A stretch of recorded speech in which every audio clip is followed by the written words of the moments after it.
मंगलाचरण करीशु।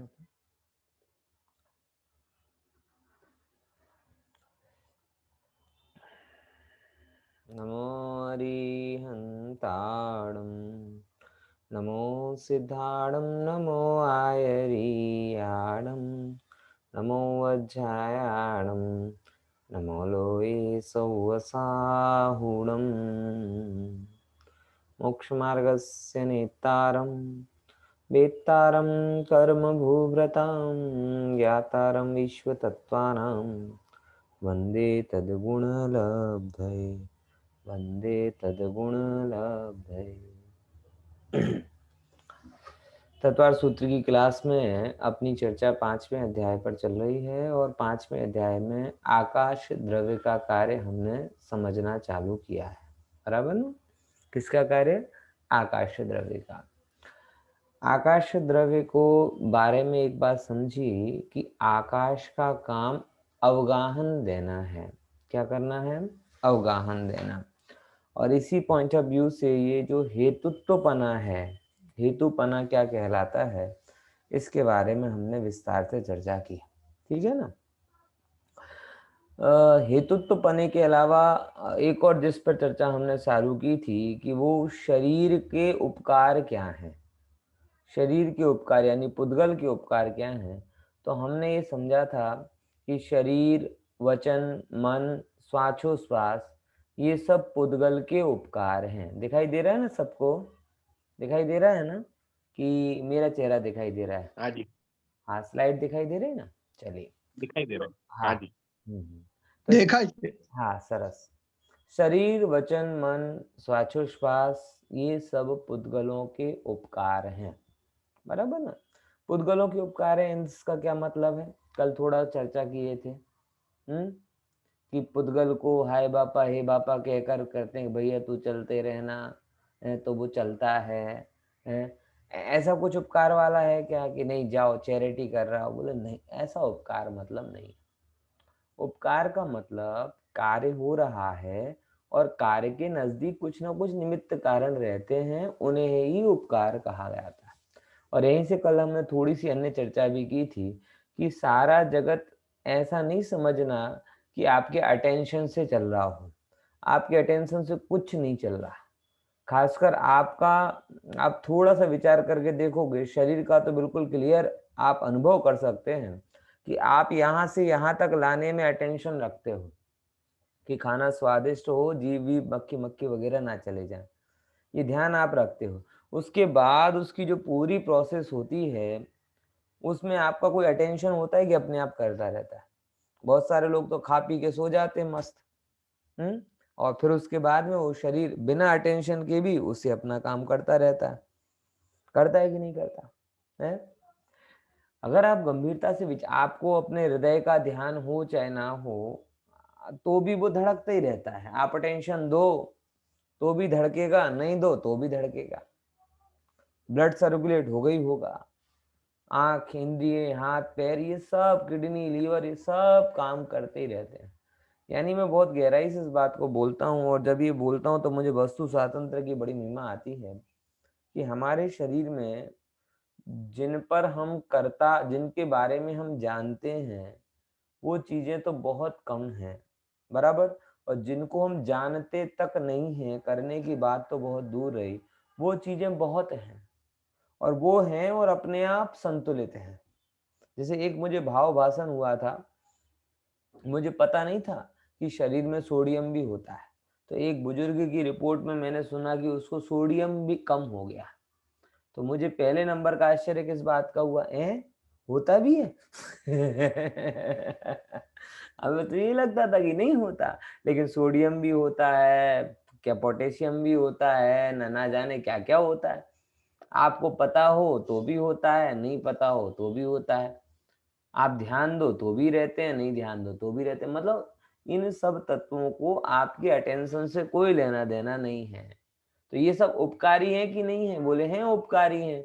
कैसे उपकारी हैं? कि आपके शरीर की स्थिति और स्वस्थ रूप कार्य में वो निमित्त कारण बनते हैं। इतना सा समझ लेना। क्या समझे? तो वो कार्य हो रहा है तो कोई ना कोई निमित्त कारण होगा, उसी निमित्त कारण को हम ये प्रकार के शरीर आदि की संरचना कहते हैं। ठीक है, तो ये सब हमने कल समझा था। मुद्दे की बात ये थी कि आप शरीर का ध्यान रखोगे तो शरीर आपका ध्यान रखेगा, ये कथन एकांत है और कर्तृत्व की भावना से प्रेरित है। बराबर? क्या बोला? सारा जगत तो यही सिखा रहा है ना आपको, સાચવવું પડે ભૈયા, ધ્યાન રાખવું પડે। હા ભાઈ, શરીરનું ધ્યાન રાખશો તો તમારું સારું રહેશે। બરાબર? આ છે તે છે। और लोगों की अपनी अपनी गणित है और इतनी ज़्यादा फिलॉसफी है, उसमें मैं पढ़ना नहीं चाहता। एक भाई मेरे ऑफिस में आए, कहने लगे कि कौन कितना कितना चलता है। तो मेरे ऑफिस का जो धुरंधर था, बराबर, वो कहते मैं 40 मिनट चलता हूँ। कितने मिनट चलता हूँ? 40 मिनट रोज चलता हूँ। तो पहला के अच्छा कहीं ना कहवाए, अब बेचारे का चेहरा क्योंकि अभी तक वो हम सब लोगों के बीच में डींगे हाँकता फिरता था कि मैं 40 मिनट चलता हूँ, मैं 40 मिनट चलता हूँ।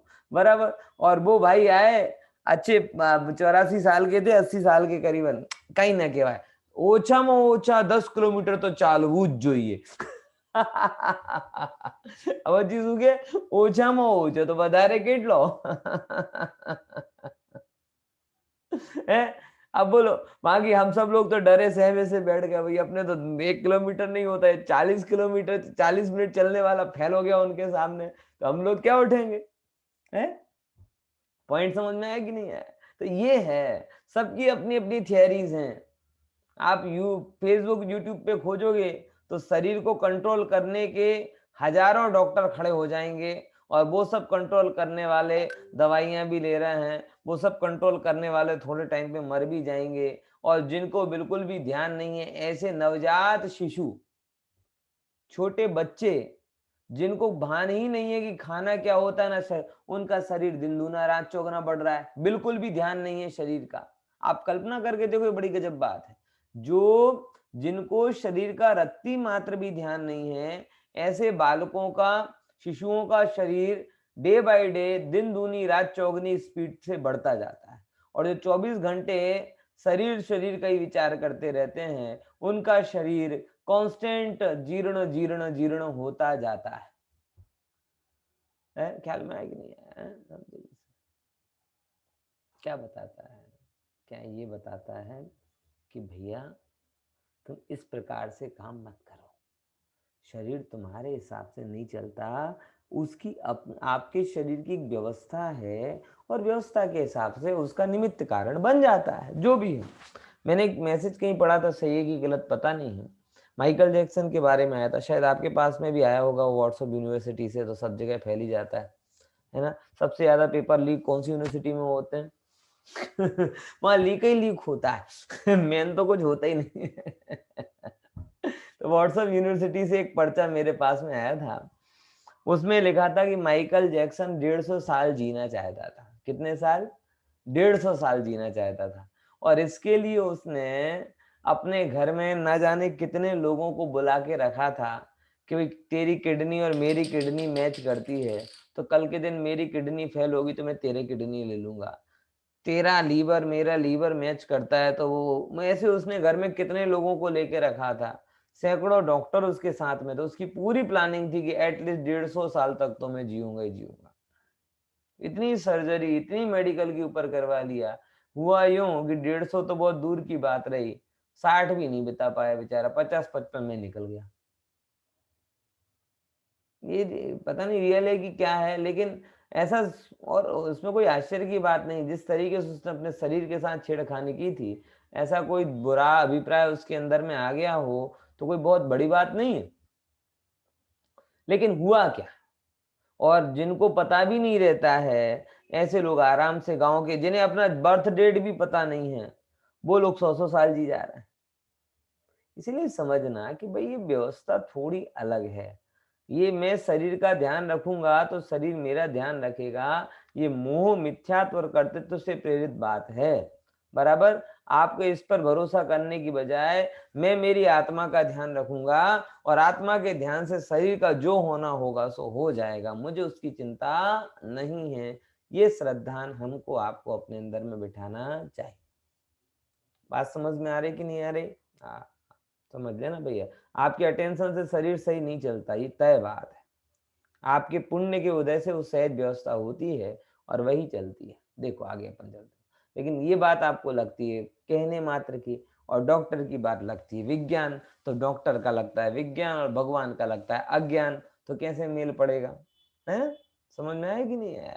जब तक आपको पहले तो ये कहा गया कि डॉक्टर को की बात को कहो अज्ञान और भगवान की बात को कहो विज्ञान, तब मेल पड़े। और कम से कम इतना भरोसा नहीं है तो जितनी वजन भगवान डॉक्टर की बात पर देते हो उतना वजन भगवान की बात पर तो दो, कम से कम इतना। अधिकतम तो फिर भगवान के ही 100% भरोसा रखो, लेकिन अगर तब तक भरोसा नहीं हो पा रहा है तो कम से कम दोनों रूप में तो करो, बाद में फिर धीरे धीरे बैठ जाएगी श्रद्धा। लेकिन भगवान की बात तो मंदिर तक याद रहती है, और ये डॉक्टरों की बात, और डॉक्टरों की क्या मतलब, हर किसी की बात। मेरे को तो चलो डॉक्टर को भी नहीं मानते, व्हाट्सएप पे कोई भी आपको ज्ञान देकर चला जाता है, सही गलत का निर्णय किए बिना आप उसको स्वीकार कर लेते हो। फेसबुक पे ऐसे ही होता है, हर जगह यही हो रहा है?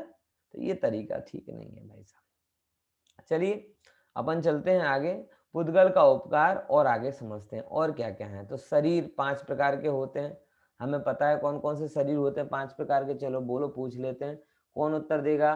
5 प्रकार के शरीरों के नाम बताओ। है दूसरा अध्याय,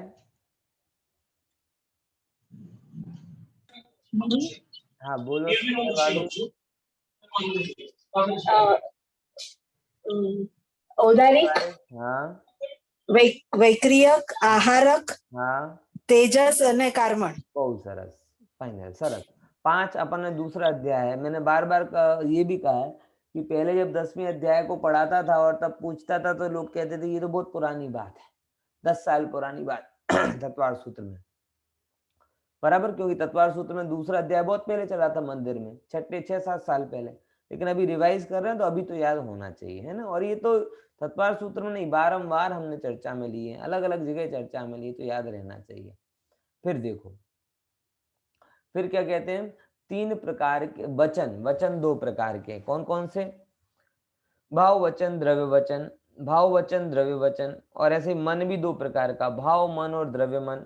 अब देखो जरा, भाव वचन और द्रव्य वचन को अपन समझते हैं, क्या है भाव वचन, क्या है, और द्रव्य वचन क्या है। बताओ, वचन क्या है? जो वचन के भाव हैं, बोला नहीं जा रहा, वचनात्मक रूप से जो विचारा जा रहा है, वो कहलाता है भाव वचन। ख्याल में आया? समझे कि नहीं समझे? फिर से, भाव वचन मतलब जो वचनात्मक रूप का विचार अथवा वचन की शक्ति जो है ना, उसे हम कहते हैं भाव वचन। और भाव वचन के उपरांत जो बोला जाता है वो क्या कहलाता है? द्रव्य वचन। ठीक है ना। तो भाव वचन, द्रव्य वचन, शक्ति को कहा जाता है भाव वचन, और उसके उपरांत जो जो क्या कहते हैं विचारात्मक विचार चिंतन चलता है वो भाव वचन के अंतर्गत आता है। फिर जो बोला जा रहा है, अक्षर के रूप में निकल रहा है, वो द्रव्य वचन कहलाता है, बराबर। ऐसे मन में भी 2 बातें चलती हैं, भाव मन और द्रव्य मन। भाव मन और द्रव्य मन, ये क्या है? बोले भाव मन है जीव का, और द्रव्य मन है कर्म का, 9 कर्म का, जो मनोवर्गणा से निर्मित एक अष्टदल कमल आकार रूप संरचना है ना, वो कहलाती है द्रव्य मन, बराबर। हम जब किसी को कहते हैं कि ये शैनी है, बराबर, जब हम किसी को कहते हैं कि ये वचन यानी बोलने की शक्ति से संपन्न है, तो हम दोनों तरफ फोकस करते हैं। हम ये भी कहना चाहते हैं कि इसके शरीर की रचना ऐसी है जिससे वो विचार सकता है और वह बोल सकता है। साथ साथ ये भी कहना चाहते हैं कि उसके अंदर में ऐसी कैपेसिटी है जिससे वो बोलने की क्षमता से युक्त है और विचारने की क्षमता से युक्त है। तो जो जीव वाला पोर्शन है, उस जीव वाले पोर्शन को हम भाव के नाम से कहते हैं, और जो शरीर वाला पोर्शन है, उस शरीर वाले पोर्शन को हम द्रव्य के नाम से कहते हैं। क्लियर? बराबर? समझ में आया कि नहीं आया? आ रहा है ना? अरे हाँ जी कि ना जी। ये ऑनलाइन बड़ा गजब है। हैं? कुछ कितना समझे, कितना नहीं समझे, सुन रहे कि नहीं सुन रहे, कुछ फ़र्क नहीं पड़ता। चलिए ठीक है, हम भी चलते हैं आगे। हाँ, चलो। बराबर। हाँ, हाँ, बराबर। चलो दिनेश भाई ने दाद दी। प्राणापान, प्राणापान क्या कहलाता है ज़रा समझते हैं। प्राण मतलब कहलाता है उच्छ्वास और अपान मतलब कहलाता है श्वास। बराबर? एक्चुअल में मुझे थोड़ा क्रम उल्टा लगता है। प्राण मतलब होना चाहिए श्वास और अपान मतलब होना चाहिए उच्छ्वास। ये लिखा थोड़ा गलत है। क्योंकि प्राण वायु हम लेते हैं, मतलब श्वास जो ग्रहण करते हैं वो कहलाती है प्राण और उच्छ्वास जो छोड़ते हैं वो कहलाती है अपान। तो प्राण वायु ऑक्सीजन लेते हैं तो श्वास में आई और कार्बन डाइऑक्साइड CO2 छोड़ते हैं उसे हमने अपान यानी कि उच्छ्वास के रूप में कहा। डन? बराबर। अब यहाँ पे अगर आप देखेंगे तो आपको एक बात ख्याल में आएगी कि ये एरो दिए हुए हैं। एरो किस रूप में दिए हुए हैं कि जो बैगनी कलर का जहां जहां से जुड़ रहा है वो सब पौद्गलिक है। बराबर। और ये जो ब्लैक ब्लैक कलर का जहां पे जा रहा है जैसे भाव मन और भाव वचन, इसके बारे में क्या कहा है कि पुद्गल कर्म से प्राप्त और एक है पुद्गल कर्म से रचित। दिख रहा है कि नहीं दिख रहा? समझ में आ रहा कि नहीं आ रहा? देखो इसको ऐसे समझो, इसको और थोड़ा छोटा कर देंगे तो ज्यादा चीज ख्याल में आएगा। देखो ये पूरा आप देख रहे हैं, दिख रहा है ना? इसमें एक बैगनी रंग के कुछ एरोज हैं, जो बैगनी रंग के एरो यहाँ तक आ रहे हैं और कुछ हैं ये ब्लैक रंग के आ रहे हैं। तो जो ब्लैक रंग वाले हैं वो कौन कौन से? भाव वचन और भाव मन। ये क्या है? ये क्या है? बोले ये पुद्गल कर्म से प्राप्त हैं। और ये क्या है? 5 शरीर, फिर द्रव्य वचन, द्रव्य मन, स्वाचोस्वास। बोले ये पुद्गल कर्म से रचित है। मतलब एक में पुद्गल कर्म सर्टिफाइड करता है और दूसरे में पुद्गल स्वयं ही कन्वर्ट हो जाते हैं। होता है कि नहीं होता है ऐसा? ऑफिसर्स वगैरह क्या करते हैं? काम करते नहीं, काम को सर्टिफाइड कर देते हैं। बराबर, वो एक्सेप्ट अप्रूवल दे देते हैं और काम करने वाले लोग अलग होते हैं। तो ये जो है ना भाव वचन और भाव मन, बोले ये भाव वचन और भाव मन भी अप्रूव्ड बाय पुद्गल कर्म है। क्या बोला? ये भाव वचन और भाव मन अप्रूव्ड बाय क्या है? पुद्गल कर्म। और बाकी सब चीजें क्या है? क्रिएट बाय पुद्गल कर्म। अंतर समझ में आ गया कि नहीं आया? भाव मन और भाव वचन अप्रूव करते हैं, पुद्गल कर्म से प्राप्त होते हैं, उसकी परमिशन से, उसकी निगरानी में ये सब होते हैं। और बाकी जो चीजें हैं वो क्या होती हैं? पुद्गल कर्म में से ही बनती हैं। इतना उन दोनों। तो दोनों रूपों में उपकार किसका है? दोनों रूपों में उपकार तो पुद्गल का ही है। उसी बात को यहाँ पे बताया गया। ठीक है ना? देखो आगे अपन देखते हैं। उपर्युक्त सभी पुद्गल का जीव पर क्या है? उपर्युक्त सभी पर जीव का उपकार है। किस रूप है उपकार? निमित्त रूप उपकार है। मतलब निमित्त रूप उपकार का मतलब बड़ा सरल सा होता है कि जब कार्य होना होता है तब वो निमित्त रूप में हाजिर होते हैं। इस हाजिर होने को ही निमित्त रूप उपकार कहा जाता है। ठीक है, समझे? देखो आगे की बात करते हैं। एक एक बात आई है कि सूत्र में शरीर का आदि में क्यों ग्रहण किया है। अच्छा मुझे थोड़ा सा बता दो कौन से सूत्र की बात चल रही है जिसमें शरीर का वर्णन आदि में किया है?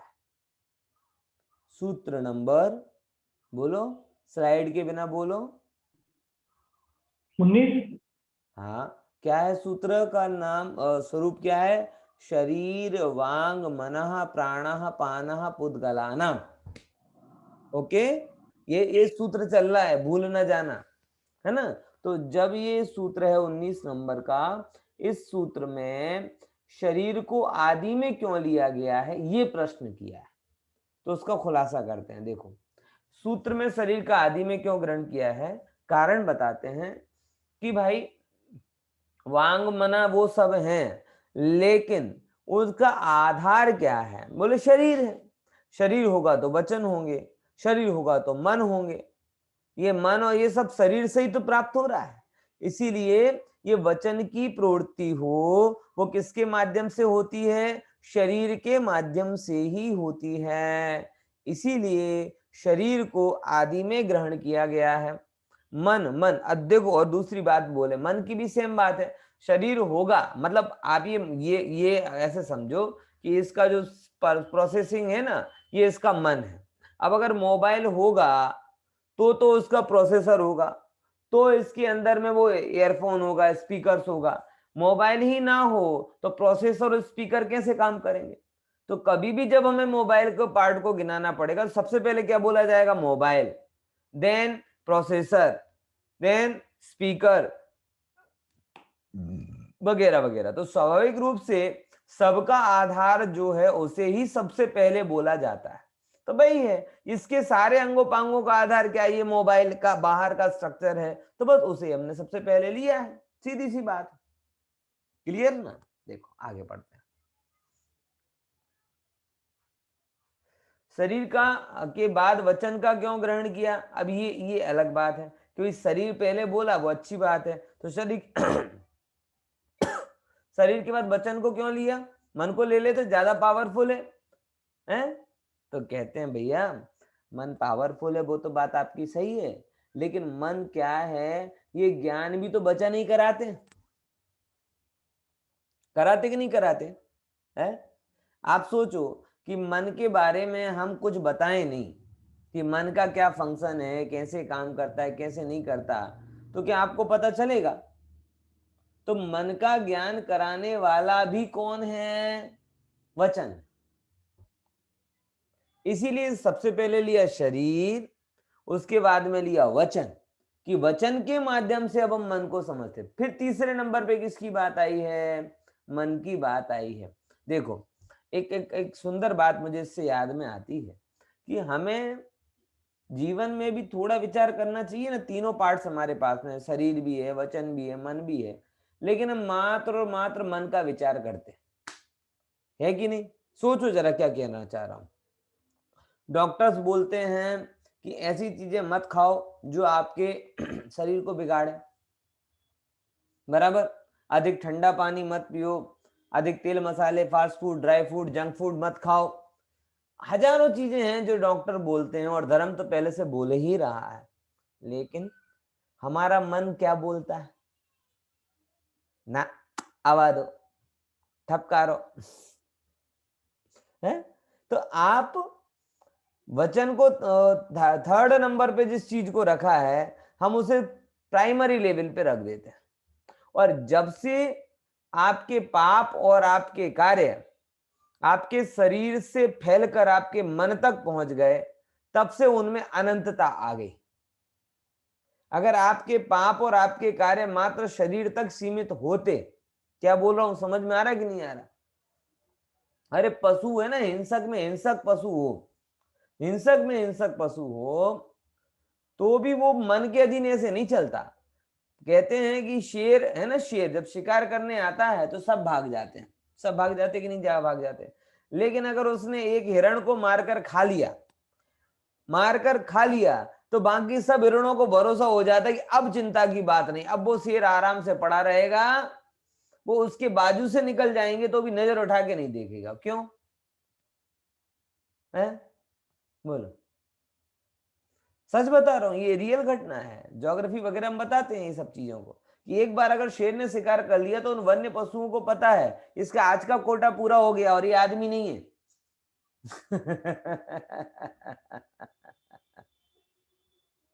समझ में आया? इसके इसके आज का कोटा पूरा हो गया है, ये आदमी नहीं है, अब हमें कोई चिंता नहीं इसके बाजू से नहीं। यहां तक कि उसको मतलब एक बार मैं देख रहा था, सींग विंग भी मार देना तो भी कुछ परेशान नहीं, बस पड़ा रहेगा अपने आप, कोई टेंशन वाली बात नहीं, करने तो जो कर रहा है। क्यों? क्योंकि उसके पाप की प्रवृत्ति मात्र शरीर तक है, और मनुष्य के पाप की प्रवृत्ति शरीर से बढ़कर मुख्यतः कहां पर जाती है? मन पर आ जाती है। और जैसे ही वो दायित्व तो मन को मिलता है, तब तक आप शांति से नहीं बैठ पाते। एक पीढ़ी नहीं, दो पीढ़ी, दो पीढ़ी नहीं, 10 पीढ़ी एक काम नहीं, हजारों काम ऐसे करते जाते हैं जिसमें मात्र और मात्र आकुलता आकुलता रहती है। बराबर, समझे कि नहीं समझे? तो सबसे पहले यहाँ पे प्रायोरिटी में आ गया ना शरीर वांग मन, शरीर वचन और मन, जबकि हमने किसको प्रायोरिटी दे दिया? मन को प्रायोरिटी दे दी। फिर वचन, वचन बहुत इंपॉर्टेंट चीज है, लेकिन हमने सच बता रहा हूं वचन को तो समझे ही नहीं। अनिष्ट वचन बोलते हैं, मर्मांतक वचन बोलते हैं, असंबद्ध वचन बोलते हैं, बेकार की चीजें हम बोलते रहते हैं, अप्रामाणिक वचन बोलते हैं। कभी हमें इस बात का ध्यान नहीं रहता कि हम संबद्ध बोलें, व्यवस्थित बोलें, प्रामाणिक बोलें। ये जो छोटी छोटी चीजें उनका हमें बिल्कुल भी ध्यान नहीं रहता है।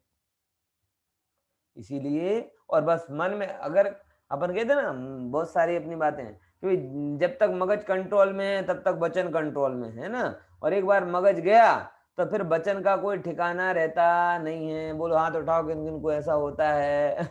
नहीं उठाओ भैया, खोल पट्टी हम क्यों खोले? समझे? तो वचन का भी ध्यान रखो। मैं अपने जीवन की घटना बताता हूँ, घटना तो नहीं है, मतलब मेरा संकल्प जैसा है, कोशिश मेरी पूरी रहती है। जब से मुझे समझ मिली, जब से मुझे समझ मिली कि ये जो श्रुत ज्ञान है वो अक्षरात्मक श्रुत ज्ञान है। कैसा श्रुत ज्ञान है?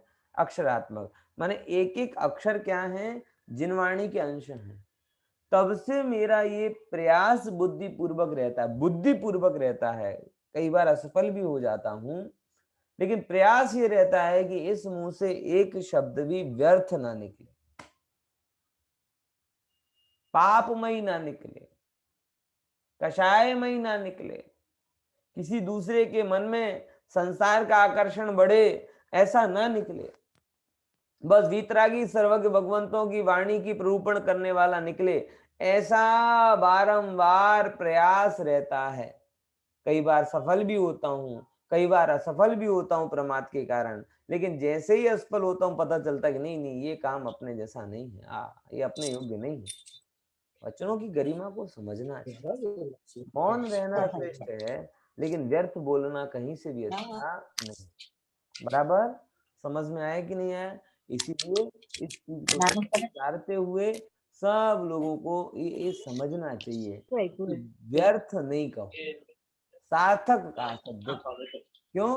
क्योंकि वचन की इंपॉर्टेंस मन से भी ज्यादा दी है। बराबर, वचन की इंपॉर्टेंस किससे ज्यादा दी है? यहाँ पर मन से भी दी है, समझो। ओके, तो क्यों?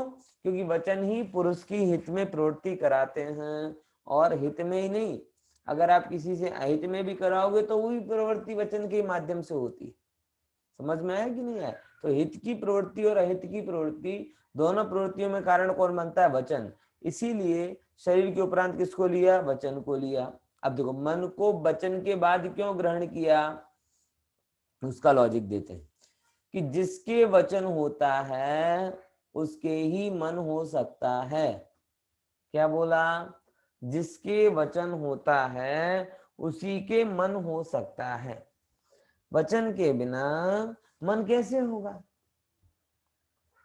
बराबर, वचन मतलब पहले दूसरी इंद्रिय होती है, भाषा पर्याप्ति होती है, फिर उसके बाद में पांचवी वो क्या कहते हैं, मन संगनीपना होता है, शरीर पर क्या कहते हैं, मना पर्याप्ति होती है।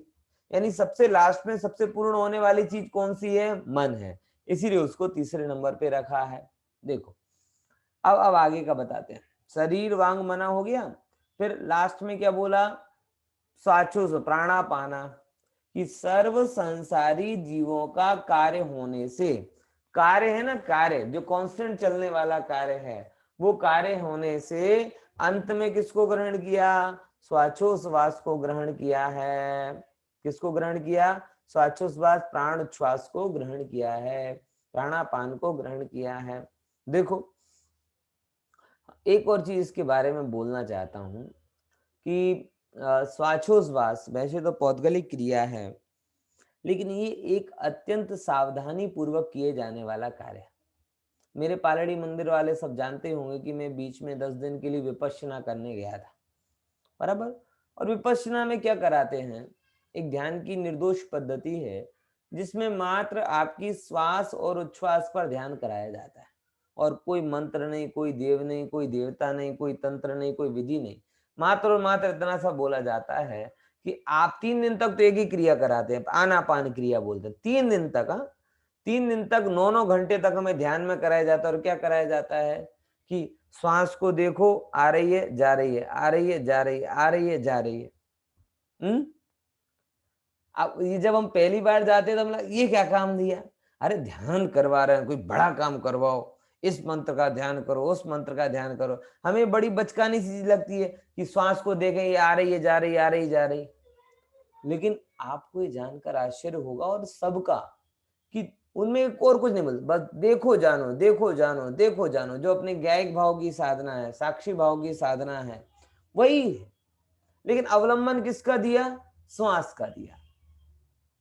और आपको, सबको आश्चर्य होता है, मतलब आपका, आपकी क्या कहें, पुरुषार्थहीनता पता चलती है हमें अपनी, कि हमें 2 मिनट से ज्यादा वो श्वास पर उपयोग टिकता ही नहीं। आप करके देख लेना। आप 2 मिनट, आप कुछ मत, कोई बड़ा काम तो नहीं, पहाड़ तोड़ने का काम तो नहीं कर रहे, बड़ा सरल सा काम है। सब व्यक्ति सांस तो ले रहा हो ना भैया, कोई सांस बिना तो नहीं है ना, सब सांस ले रहे हैं ना। रेगुलर सांस ले रहे हो कि पहली बार ले रहे हो? अरे साहब रेगुलर लेते हैं, जी रहे हैं तो नियमित ले ही रहे हैं। अब प्रश्न ये है कि तुम 5 मिनट क्या करो, सिर्फ श्वास को आते जाते हुए देखो, और कुछ विचार नहीं आना चाहिए, और कुछ विकल्प नहीं आना चाहिए। आपको आपकी पुरुषार्थहीनता पता चल जाएगी कि एक सरल सा काम आपको सौंपा जाता है कि आते हुए को आते देखो, जाते हुए को जाते देखो, और कुछ विकार मत करो, कुछ अच्छा नहीं, कोई बुरा नहीं, बस आ रही है, जा रही है, आ रही है, जा रही है। ये काम हमें 9-3-27 घंटे तक कराया गया। कितने घंटे तक? लगभग हमने 3 दिन तक यही काम किया, मैक्सिमम 27 घंटे तक क्या किया। और जो देखने जानने का क्रम है वो 5 मिनट तो बहुत बड़ी बात है, 2 मिनट के बाद मन कहाँ चला जाता है पता ही नहीं चलता। फिर पकड़ के लाना चलता है, अरे भाई तुझे तो सांस दिखाने बिठा ला था, तू वॉचमैन छोड़ के कहाँ चला गया? जैसे आर्मी में ना, अपना पॉइंट नहीं छोड़ना, ऐसे वहां पे एक ही बात होती है, अपना पॉइंट नहीं छोड़ना। चला गया कोई बात नहीं, वापस लेकर आओ पॉइंट पर। आप करके देखना, तो आपको एक बात का पता चलेगा कि श्वासोच्छ्वास बड़ी साहजिक होने की क्रिया है, लेकिन साहजिक होने के बावजूद भी हम लोग उसके प्रति सावधान नहीं है। और वो एक बहुत अच्छी चीज है अवलंबन के लिए, कि अगर आप उसके अवलंबन लेंगे तो और कोई विकल्प नहीं रहेगा। अपने यहाँ पर जो बारंबार, जो प्राचीन समय में कुनकुन आचार्य देव के समय की बात बताते हैं कि जंगल में रहते थे और करते क्या थे, ऐसी आत्मा का ध्यान करते थे। ये सांस को एकत्रित करना, बोले सांस पे एकत्रित करना हमारा फोकस नहीं है, हमारा फोकस है एकाग्र करना। वो श्वास तो एक अवलंबन था, श्वास की बजाय कोई दूसरा अवलंबन भी दे सकते थे, लेकिन दूसरा अवलंबन देने में दूसरे भावों की समस्या थी। समझ में आया कि नहीं आया? इसीलिए वहां पे वो अवलंबन दिया, बराबर। तो ऐसे करते करते जब आप एक सरल से साधन में के माध्यम से एकाग्र होना सीखोगे, तब जाके वो जो बनारसी दास जी ने बोला है, मन पावे विश्राम, वो मन अपना काम विश्राम को करेगा, और जब मन विश्राम को पाएगा तब एकाग्र होगा। क्या समझे? देखो, तन जब विश्राम काम करता है, तन जब काम करता है तो दौड़ता है, और आराम करता है तो लेट जाता है, बराबर। और मन जब सही काम करता है तब एक जगह फिक्स हो जाता है, गलत काम करता है तो बस फांफे मारता फिरता है, यहाँ वहां घूमता भटकता रहता है। बराबर समझ में आया कि नहीं आया?